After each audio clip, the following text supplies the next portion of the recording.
Well, welcome everyone to a special 2-episode week for you. Ooh.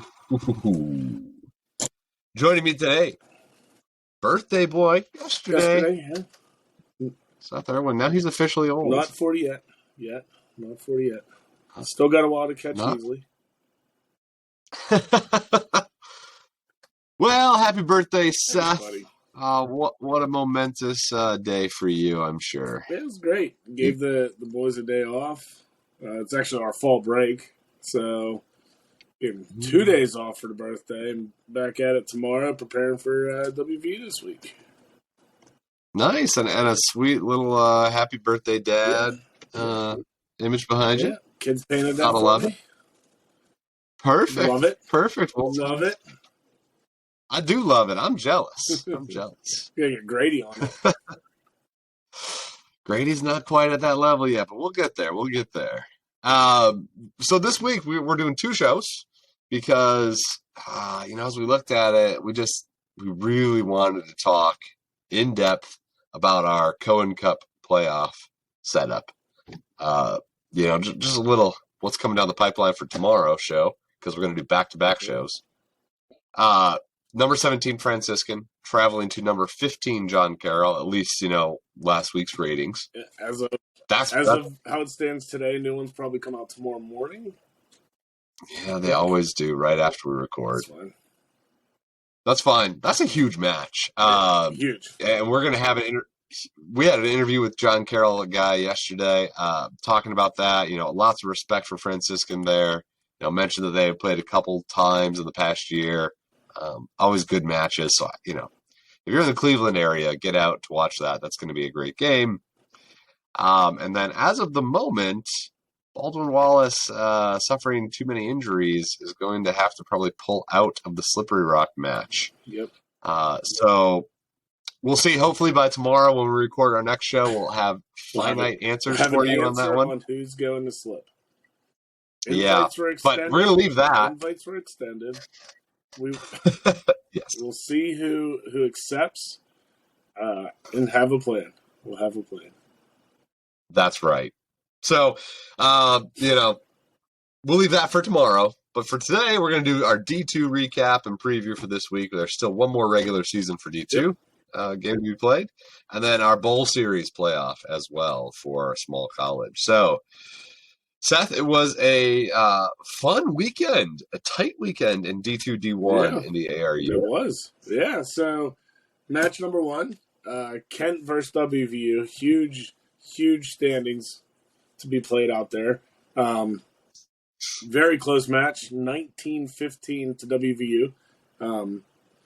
Or to Kent. Jeez, I'm screwing it up already. Yeah, Kent won that one, 19-15. WVU actually had the 15-14 lead with less than 2 minutes left and an errant pass went 80 meters the other way for Kent to score the game-winning try. So, wow. Nail biter. I think when they played the first time it was close too, right? It was close. It was. Yeah. WVU scored. In the 20s, I think it was. Yeah, WVU scored, 10 points or 12 points in the last 3 minutes of that one to win that one at the end. And then this one, Kent wins at the end. So, hey, hats off to Kent. They knew what they had to do. They knew they had to bonus point, max point out and keep WVU from not pointing. That didn't happen. So WVU ends up being the number 2. Yeah. We're the number 1. So we clinched the regular season, I guess you can say. Which it don't matter, so who cares? No. Right? It just means that we get WVU back-to-back weeks, so that's going to be sweet. Fun. It will be. It's always fun. Yeah. I always like talking to Paul pre- and post-match. It's always fun. Yeah. Well, you have plenty of opportunity to do that now. Yeah. And then we had a host to Rio, which was a really, really good rugby match. We took out one 24-15. The difference was, which it really feels weird for me saying is we had a little bit more composure. We didn't commit as many penalties. Penalty goals actually came down to be the decider. It was 2 tries, 1 conversion each side, and then penalty goals. So, wow. Yeah. So, and you were saying earlier this, I don't know if it was on the show or before we were talking, not only are you guys hitting penalty goals, but even drop kicks. So your boot is winning you some games here. The feet have been working. Yeah. No drop goals attempted this week, which probably is good for my heart because that would have driven me nuts. But yeah, so I was very good back and forth. Rio, man, they had some big boys.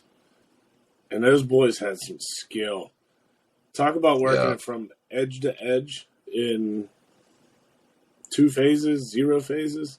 It was like you blinked and it was like, boom, it's on the other side of the field. They all could spin the ball. Their 15 really stood out. He was up to the challenge. I think we wanted to kick. Like, we used the foot a little bit more than most teams to kind of place and play territory. He countered. He countered hard. Yeah. The boy could run. Man. He had one play. He had one play where we had this real high ball, and it was contested. He caught it clean, spun out of it, made a winger miss, and did this up and under. I was just like, I was in awe. Like, it was like right in front of me. He pops this up and under. That he popped it a little too hard, so he just missed it, and it got away from him on a roll. But if he would have connected with that, you can't even be mad about something like that. Like, he just made a play. Yeah. It was right. It's just fun to watch that stuff happen. And I remember talking to him after the game. I'm like, man, I'm sitting there telling you how awesome that was. And I could hear, Coach Adrian down the sideline screaming at him, like, what are you doing? I was like, that was just, it was a play. That was just a game, a gamer making a play. It was amazing. Yeah. That up and under trying to hit it. It was a really fun match. It was really good. It kind of knew, like I've been saying with these D1 for us, is it puts us where we are. I think it's a good tell that we're a pretty solid team. We still made our mistakes, a lot of aggressive mistakes, still trying to hit poaches when you're to tackle assist and stuff like that, like stuff we probably at this point should know better, but they're aggressive mistakes, so we're trying. Yeah. So it's it's listen, your resume, not that you're really, well, knock on wood, hopefully you don't need it, but I mean, that's only going to benefit you in the playoffs, right? I mean, and that's why you did it. And that's why we did it, because last year we played a lot of tough, close games. We didn't stack really any outside opponents, and when we got to Norwich last year, you could tell that the level. We were a good team, but we weren't. We didn't have that adversity that we had to really fight through. I mean, with Ken, a couple games we were down at half, but we're able to flip it really quickly at a half. So it's not like we ever really got down too far. We're down to Rio pretty good. I think it was like 15-6 at one point. And then we kind of battled back, and then halftime it was 15-13, and then we held them scoreless the rest of the game. So we kind of well, and I think that's what I don't know. This is just me speaking, but I think that's what more teams should do, is try and challenge themselves at the D2 level, bumping up to D1, and we tried to get at least one D2 school on our schedule this year. I know Matt did it at Slippery Rock. RMU does it with you guys. Jason does it at Franciscan. John Carroll bumped all the way up. We talked to those guys last night. First game of the year, they're bumping up and playing D1. So I think that's really good to, show your guys what it's like to sort of compete at a higher level. Yeah.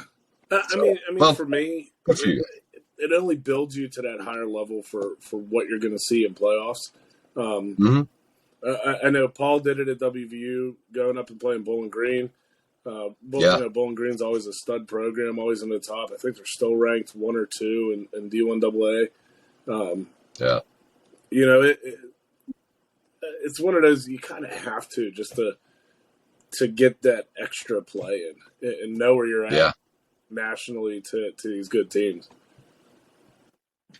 Well, and whether it's I don't know, burst the bubble of invincibility, or just to get to the point where later in the year you've seen all this stuff before, right? There's nothing that in your case Norwich is going to throw at you that Rio hasn't, right? I mean, in these types of situations, right? We keep going back to it at Clarion. Every time we play a new team, hey, listen, I know you haven't seen what they're like, but are they going to be better than Franciscan or Slippery Rock or Kent? No, probably not. So what's coming. Yeah. So anyway, well, that's a long-winded case to be made to play up, I suppose. Yeah. But speaking of Robert Morris and some of these other teams, Robert Morris at SUNY Fredonia, Fredonia going home, but taking the loss. Robert Morris traveled up. I think we talked with Craig or saw his email last night. They're kind of now short a few players, but gritted out with just like 15, basically 16, 15 or so. I think you said they finished the match for 14. I think so. And they've been tight on numbers all year. I know when they played us week 1, they had 18 or 19, and the numbers have kind of stayed around there. You can even see it at that ESPN Plus game. They just, like we've said a couple times here, kind of ran out of gas. They didn't really have subs to pull in. But that's a good program that even with just 14 guys is going to be solid. Yeah. So a big win, 57-0 for SUNY. That finishes out Robert Morris's season. Nice way to finish there. Clarion, our guys went down to Frostburg. I was not in attendance. It was Grady Mann's birthday party. Oh, no. So I know. So both my assistants went down, Coach Dalton and Coach Andrew, and we're texting me updates. Mills' first head coach is a collegiate men's win? Well, he's our women's head coach. Okay. So, I think maybe we'll give this one to Coach Wilson as his first win. But, sorry, I was getting text updates. I'm sorry. Yeah, hey, Dalton and the women's sevens team in ARU play has picked up a handful of wins, so they're doing all right under Dalton. Good job, Dalton. Good job, women's rugby. We're very proud of you. The 41-14 Clarion over Frostburg. Again, Frostburg plays tough.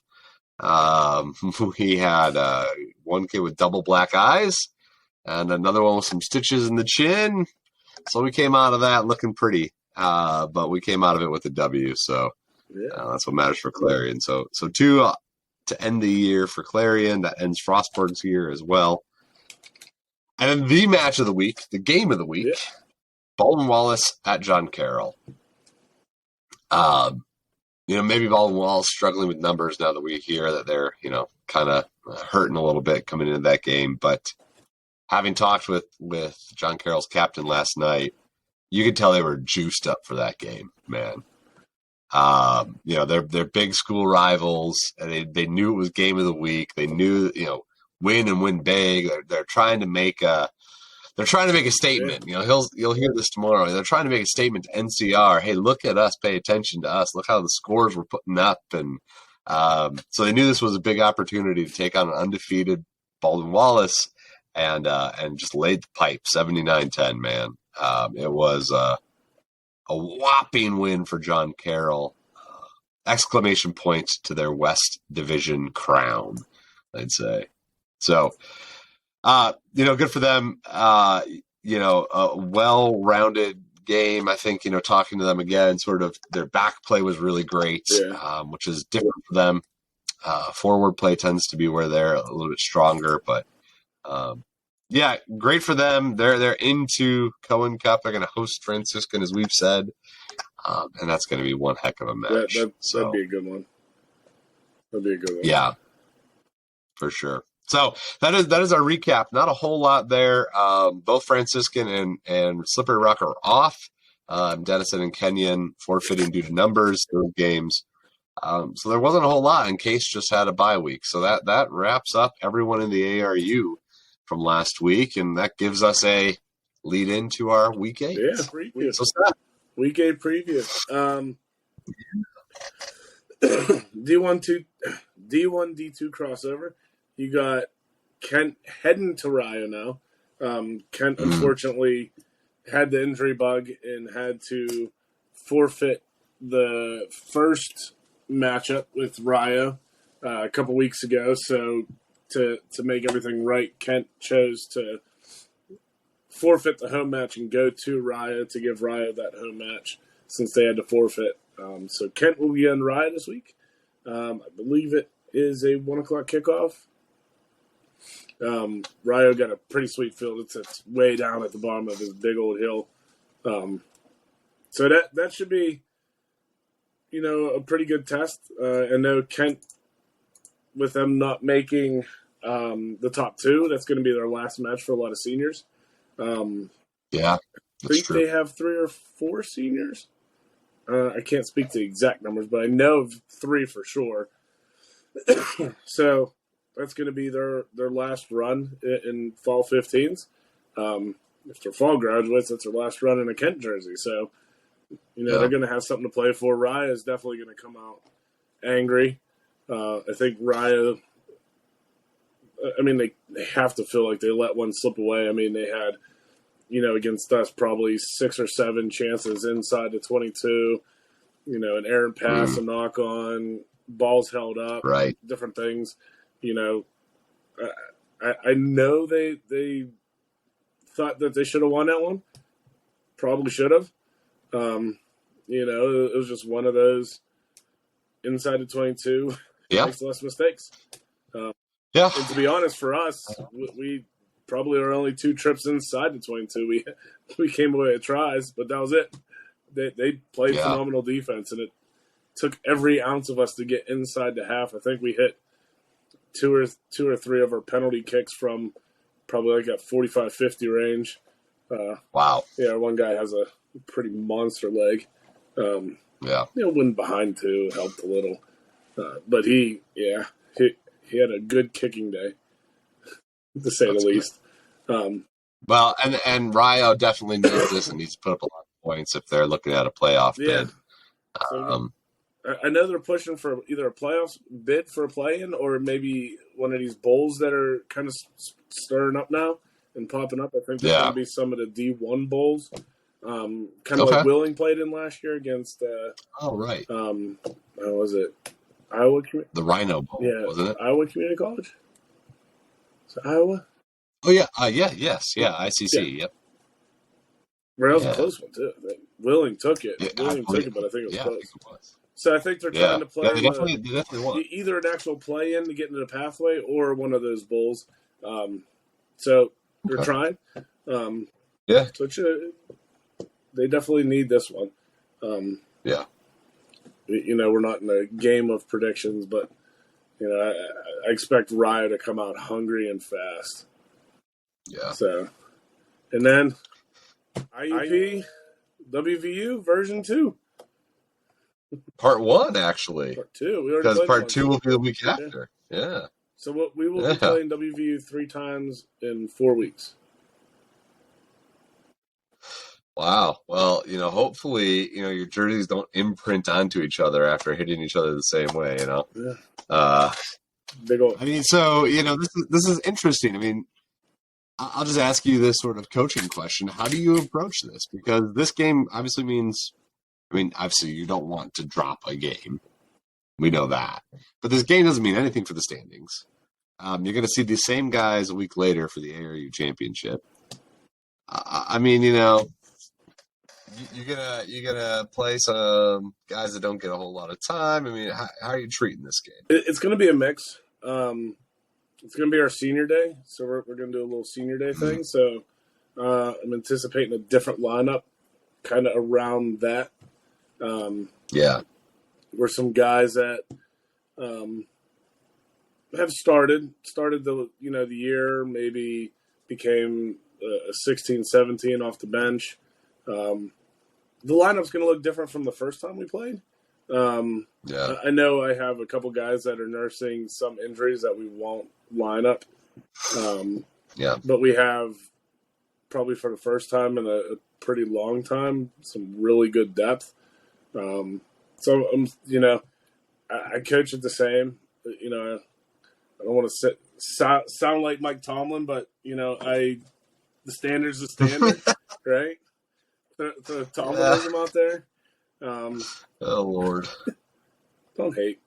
Help us all. Steelers haven't ever gone 0-16, I don't think. Well, they're not too hot this year, so I don't know if I'd be calling it Tomlinism on you there. But all right, well, very good. Well, we'll see how that pans out, and obviously we'll see if you can get them back to back here to win the ARU championship, or maybe WVU pulls off the back-to-back wins over IUP and vaults themselves into the playoffs. Yeah, could happen. Stranger things have happened. That leads us to our, really one match that we're going to be talking about today of this coming weekend, and that is SUNY Kenyon, our bowl series. Yeah, our small college bowl series. So again, teams had to declare mid-September if they wanted to be the Cohen Championship or the Bowl Championship. Whether you like that or not, whatever your feelings are on that, I personally think we've left two teams out that should be competing for it. And, RMU and Case Western finishing third, not good enough to get into the Cohen, but because they didn't select the bowl, are basically locked out of playoffs, which is unfortunate, but it is what it is. That is what teams have chosen, and so that's all we can go off of. And so conveniently, there were two teams in the West and two teams in the East. Those four teams are matching up. So SUNY finishes second in the East behind Clarion. They travel to the first team in the West, which is Kenyon. That will be a 1:00 kickoff on Saturday. Winner of that will play Clarion because Denison, unfortunately, was unable to get the required number of guys to travel to Clarion to play their match. And so Clarion will be into the Bowl Series championships for the ARU and will play the winner of SUNY and Kenyon. So, as far as SUNY Kenyon preview, both teams, I think, have one win on the year. Both of them against the bottom team in the division. So SUNY against Frostburg, Kenyon versus Denison. But, they have pretty decent numbers. I think both teams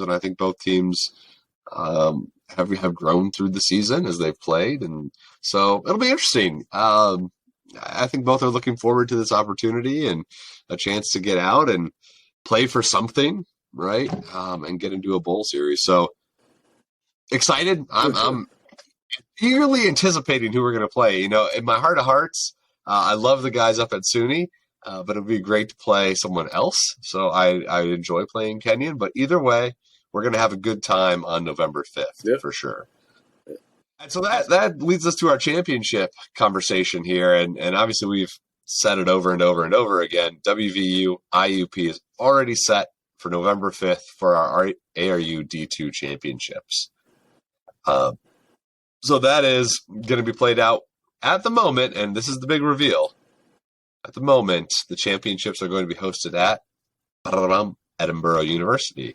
So we ran that test run, Clarion versus SUNY at Edinburgh. The field was great. The staff there was awesome. So barring any bad weather, and if there is bad Edinburgh weather.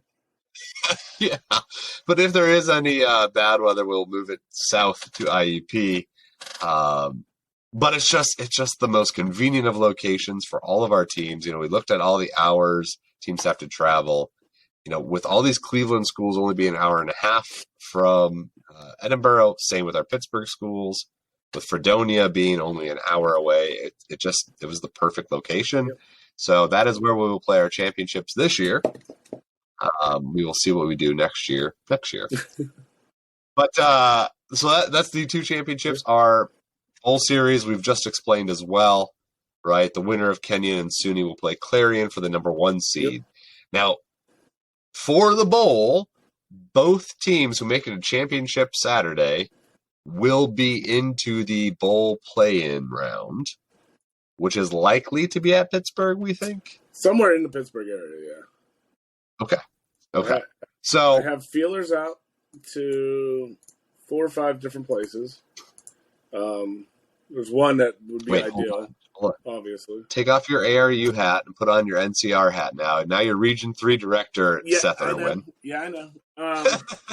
I have reached out to numerous places. Obviously, I want to go that way and get away from IUP. IUP is the easiest. I can get that filled. We have a dedicated pitch. I can just put a request in and we can play. Right? I want to go Pittsburgh way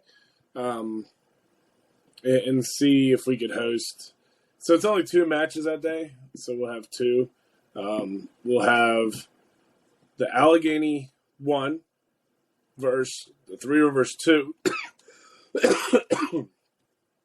Jeez. And then the Great Lakes 1 versus the Allegheny 2. Yes. And we kind of already have a vague idea of what this is going to look like. Calvin College is the only Great Lakes small college team. So they're going to be that Great Lakes 1 against our Allegheny 2, which again is one of 3 teams, Clarion, SUNY, or Kenyon. And so then with the final piece of the puzzle here is going to be that Three Rivers 2. So it's already coming into focus, and it'll be very clear, I think, in the next week or so who those teams are. After that, the winners of those matches go to St. Louis. Right. And then they'll have the opportunity to play teams from Minnesota or Iowa or Nebraska or whatever it may be. And then the Three Rivers and then the Three Rivers number 1. Yep. Right. Yeah.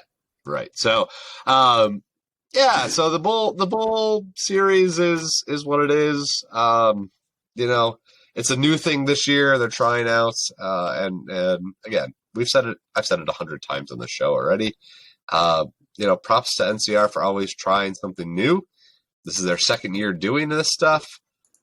So we're going to continue to work with this stuff, work with formulas, work with trying to get teams in the right spot and playoffs that match the ambitions of the team. So it's cool. Our guys are definitely looking forward to it. I know, all of these other small college teams that are in the bowl series are looking forward to it. So we're excited. Yeah, it should be fun. Some more games. I mean, at the end of the year, we could be playing 9-10 games total, and that's awesome. Yeah. That's a huge amount of experience for our young kids. So it's a good year. Yeah. Well, on that, short of 30-minute mark, because you do have another show tomorrow to watch, we will let you all go unceremoniously. We'll let you all go, and we'll have a interview with John Carroll tomorrow and our breakdown of our Cohen Cup playoffs in the ARU. Yeah. So with that, we'll see you tomorrow, Seth, and we'll see all of you 24 hours. Sing it out, Mark. Goodbye from the ARU. Oh, God, you actually did it. You wanted me to, man. You wanted me to. That hurt.